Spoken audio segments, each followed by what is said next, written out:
Oh, dumami na yung mga viewers natin. Ulitin ko ulit guys. Guys. Pero wag kang mag-alala pre. Baka wag niyo akong ibabash. Hindi ko naman bibitawan yung pagka-Pilipino ko. Dual citizenship ang gagawin ko pare.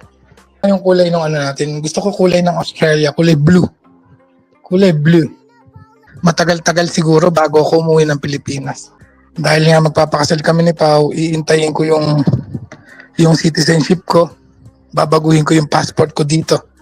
Yung luma ko baka itapon ko na lang. Kung sino may gusto, pwede ko nang ibigay yung luma kong passport. Yung bago ko, kulay asul. Ganyan talaga eh. Pwede nyo na akong tawaging Australianong pulpul. Oh, pwede nyo na akong tawaging ganyan.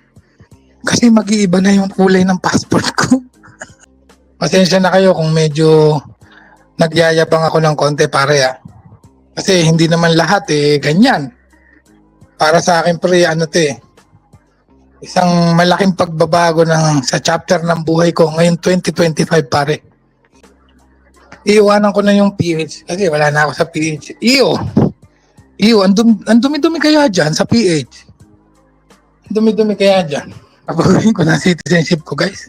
Pero hindi ko iwanan yung pagka-Pilipino ko syempre naman. Marunong naman akong lumingon, sabi nga ni Dr. Jose Rizal.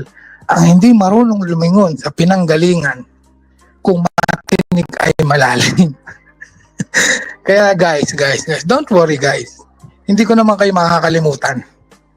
Kung saan ako nag-umpisa, doon pa rin naman ako lilingon. Magkakaibigan pa rin tayo guys. Huwag kayong mag-alala. Ito na talaga yung literal na umpisa ng pagyaman ko, guys.